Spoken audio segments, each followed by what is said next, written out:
Nicole, this is what you wanted. I want you to keep that in mind. This is what you wanted. You had people telling you the signs were there. The signs were there, but you live and you learn, right? What's good, y'all? Welcome and welcome back to the channel. I'm Tammy. This is Tammy Talks. We are here to talk Love is Blind, the UK Season 1, Episode 3. As always, if you haven't already, subscribe to the channel. What are we doing? Subscribe to the channel, thumbs up the video, leave your comments, spoiler-free comments down below. Episode 3 is what we're talking about down below. So it starts off with Ben. So Ben is telling Nicole that, look, I'm questioning Sam's integrity and the motives for even being there. Y'all know Sam has been giving real fugazi poser energy, right? So Benaya is like, I don't even think that Sam is here for love. But he tells her ultimately, look, I want you to follow your heart, follow your intuition, whatever you think is genuinely best for you and for your future, that's what you should go. So Sam is back in the men's quarters and he's stressing about whether Benaya and Nicole are having a good date. Like, here's my thing. If you solid and you're truly into her and y'all have the connection that you feel that you have with her, it shouldn't matter who she's talking to, right? Because y'all are solid in what y'all got going on. Ain't that right, Sam? Okay. So when Benaya comes back and says that he had a good date, Sam looks shook. Sam looks a little like, oh man, my TV time is coming to an end. Oh my gosh. Right? So Benaya is now realizing that, look, I do want to spend more time with Nicole. I want to share my life with Nicole. I want to build a life with Nicole. Here's the thing, Benaya. You kind of put yourself in this situation because and I feel like Benaya is moving at an inappropriate pace, but I think when it comes to the things that Nicole wants to hear, Benaya is not giving her exactly what she wants to hear, right?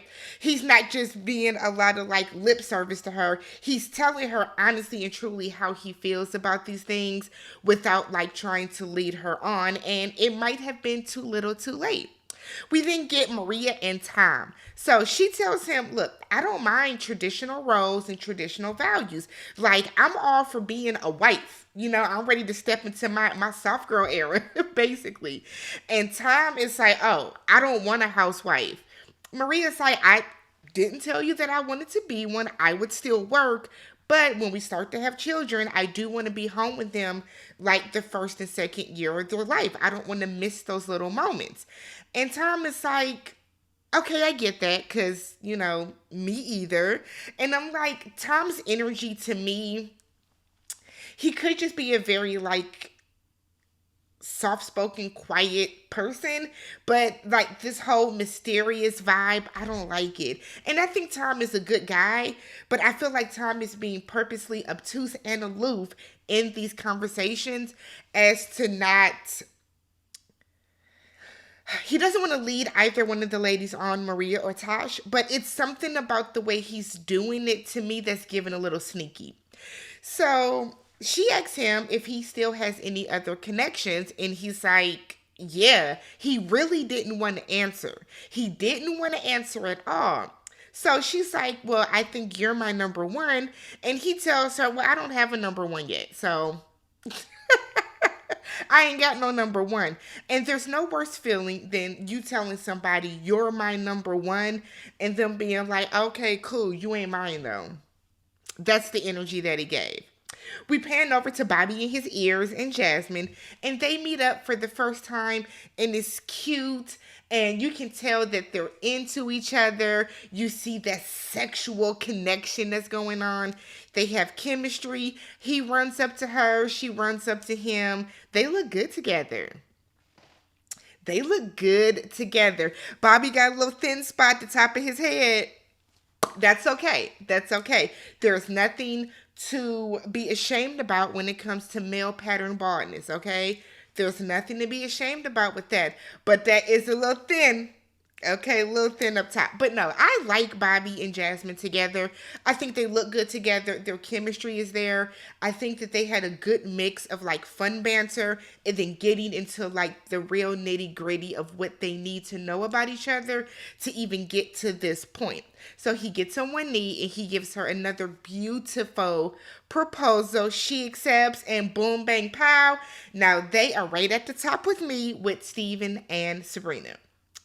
Freddie and Catherine. I like Catherine now. She alright now. She's okay for now. So I had to back up off of her. So they're talking. And Freddie is like, I'm so nervous to be here. I'm nervous to like be in this pods with you. Like he's feeling the energy about her.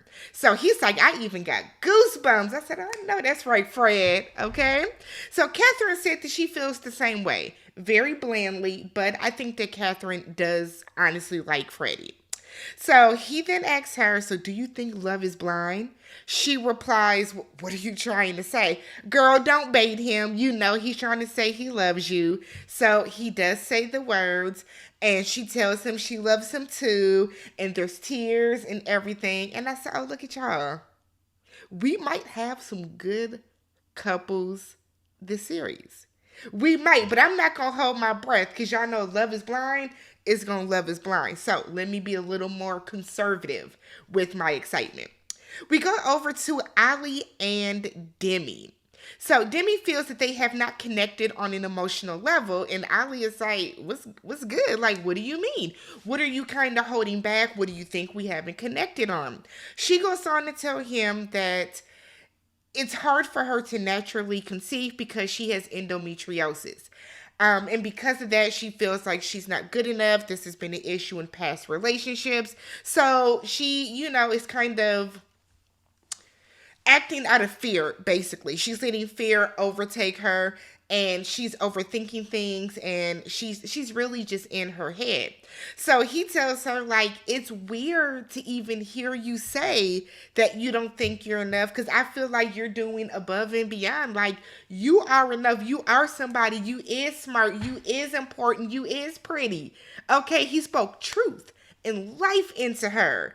So he tells her, look, okay, you got endometriosis. Listen, nothing's going to change with us. How I feel about you is not going to change. How I look at you is not going to change. We still good over here. And I said, okay, Ali. So they get up, they do a virtual hug. It was cute. They hugging each other on each side of the wall. And I said, look at y'all being cute and corny. Corny and cute. I'll take it. Demi is in her confessional and she's saying that she thinks she's fallen in love with Ali. And I want everybody right now, we're all going to hug. We're all going to hug just like they did because it was cute. I don't think we've ever seen a moment like that on the show. Not that I can remember. And I like it. More people need to be virtual hugging on the show. All right. So we then get Nicole and Jasmine. So they're talking in the ladies' lounge, and Nicole is basically saying that she's torn between Sam and Benaya. And Jasmine is like, look, you and Benaya, y'all have like a good spiritual situation going on, right? Y'all connect on this level. You and Sam are okay, but I just feel like Sam lacks the emotional depth to like really go there with you. I've said it before, Sam comes across as very superficial. Sam comes across as a poser. He's posturizing a lot, like he's pandering to Nicole. It's something about Sam that is less than authentic. It just is. So Nicole is like, well, Sam has been telling me that, I'm the one he knew from day one. Jasmine said, girl, me too. He's been telling me that since the second day. So basically, Jasmine is telling you Sam is playing in your face. And Nicole is like, really? Whoa. Wow. And it's like, Nicole, here's the thing I've noticed with Nicole. And I'm going to get into it a little more with some of the things that she says in like her confessional.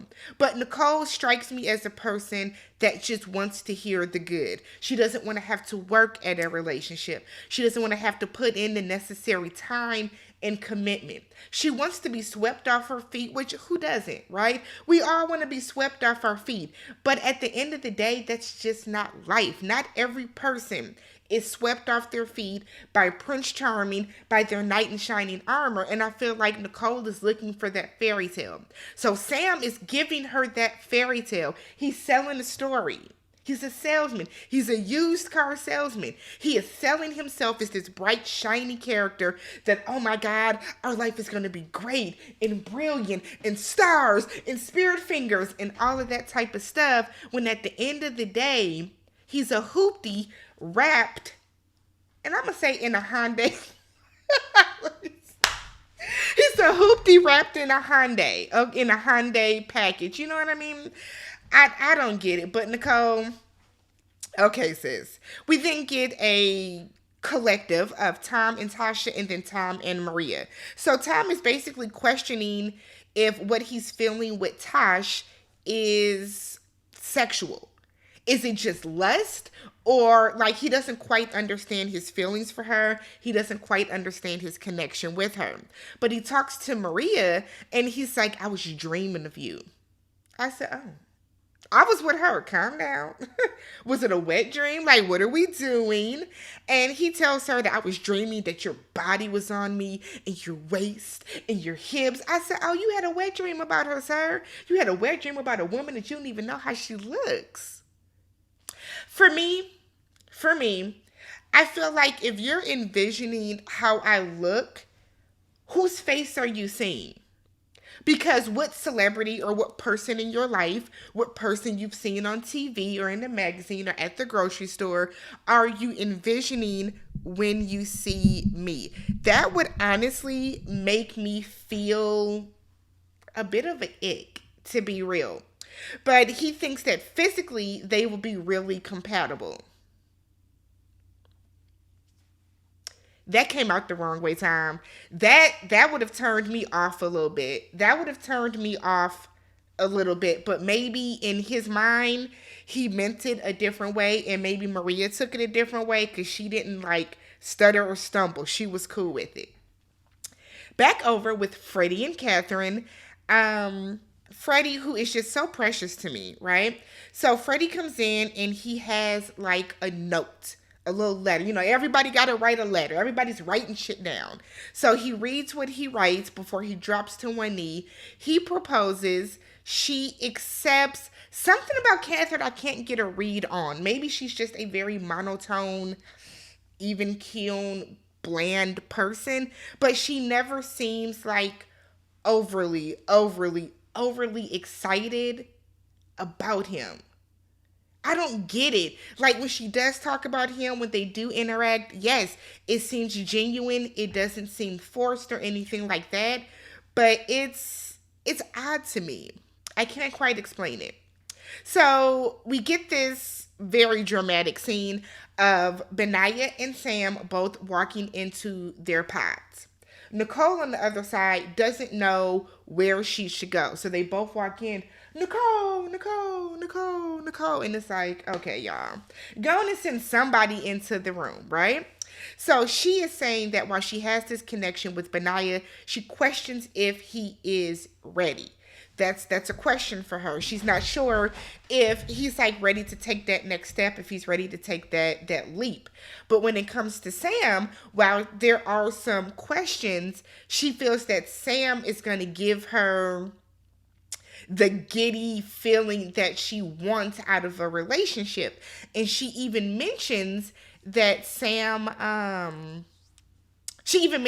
she just loves love. And I said, okay, Nicole, so you're a person that is in love with the idea of being in love.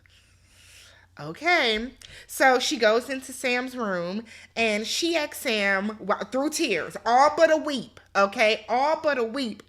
I just have to ask you, God damn it. I said, girl, spit it out. Get to the point. See, all these tears are unnecessary. Basically, she asked him if he's there for love and marriage. And I said, no, that is the wrong question to ask. You should have been asking him to clarify why he has said that it was you this entire time when he told Jasmine the same thing. That's what you should have been trying to figure out, Nicole. But he's like, yes, yes, yes. And I'm like, that was a dumb question to ask. Because is he really going to come in and say, oh, girl, no, I'm here for TV time? Come on, Nicole. You got too much head to be stupid. So she keeps saying that she just likes love. I love love, and love is this, and I love love. And I feel like those are the worst people. And what I mean by worst is they don't think with logic. They don't think rationally. She's leading completely with lust, I think, and with the idea of being in love. You don't love Sam. You don't love Sam because Benaya was your top. Remember, Benaya was your number one. Sam became your number one when he started selling you this fantasy. Remember the spirit fingers of it all. So he then starts saying, no one has ever loved me. And I said, what in the mood change is this? He then tells her that he needs somebody to love him. I don't know if Nicole sees a project in him or what. But he proposes. She accepts. He was like, all I need is for you to kiss me every morning and kiss me every night, and I'll give you everything. I'll give you everything. She goes on, Nicole, to tell Sam, I love you. And he says, you know what? I think I love you too. Y'all, I about died. You think it would have been best if you didn't say anything in response at all? You think? And you can see that the words weighed on Nicole. It started to make sense. So then Nicole is quiet. Yeah, girl, you fucked up. Child, I guess. So then Nicole goes and plays in Benaya's face and tells him that Sam has his heart, Sam has her heart. So she's like, I have to trust my gut. Otherwise, I'll just be denying myself. And like, here's the thing. I'm all for you going with your gut. But is it that you're going with your gut? Or are you going with what you think is the safer choice? Because if you're going with your gut will lead you to Benaya. Because you're saying how you have such a connection with Benaya. Y'all have such a connection, you just question if he's ready. But when Benaya told you that he's ready and he's putting it all out there, you don't want to do...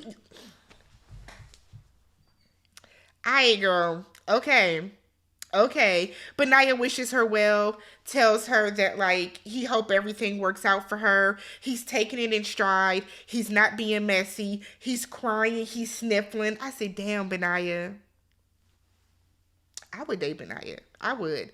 I mean, we gonna have to find a house. Like, we gonna have to be based somewhere. But I feel like she... Okay. So Sam goes back and he's geeked. I got engaged. And it's like, You see, a lot of the guys are just like, good job, mate. Because a lot of people in there are clocking that Sam ain't worth shit, right? So, Benaya comes back and he's like, ain't even work out. So all the guys are like, oh no. And they crowd around him and he's like, she made the wrong decision. So while the guys are consoling Benaya, Sam sees that Benaya's getting attention. So he decides to tell Ali, and I don't know who the other guy is, but he's like, yeah, so this is what happened. So like, we tell each other that we love each other so much, right? We love each other and we get down on one knee and we put our hands on the wall, and it's like she screamed out, yes, yes, yes. And like, it's great. And I'm like, Sam, you put a lot of sauce on that story. You put a lot of zhuzh on that story, my good sir. It's so tacky and lame and so very Sam of you to feel the need to loudly tell that story right in front of Benaya being consoled because his heart just got broken. Sam, you're trash. You're trash. What do y'all call it in the UK? You're rubbish. What a rubbish person you are. So Sam then tells Benaya, if you want to talk, no. What? I'm trying not to get upset because this was stupid. Nonetheless, Nicole, I can't wait to see this reveal in episode 4. So finally, we get Freddie and Catherine meeting, and it was as awkward as I thought it was going to be. They like each other, but something about it was very, you know what I mean? I don't know what it is. They didn't seem overly excited. They both keep saying how stunning and gorgeous and beautiful the other is. So they're pleased with each other aesthetically, at least. But it's just very monotone, very, I'm so happy with you. I can't wait for us to get together. I'm so excited. I'm happy. I'm pleased. Like that's the vibe. That's the vibe that it was given, and it was just kind of, huh. It was very, to me, but that's about it. And then we get Tom and Tosh, but that scene was so. This we'll talk about it in the next episode. But let me know what you guys thought about this. Y'all think Nicole made the right decision? If you can leave a spoiler-free comment about Nicole's decision down below. Subscribe to the channel, thumbs up the video. I'll catch y'all in the next one. I'll be back for episode 4.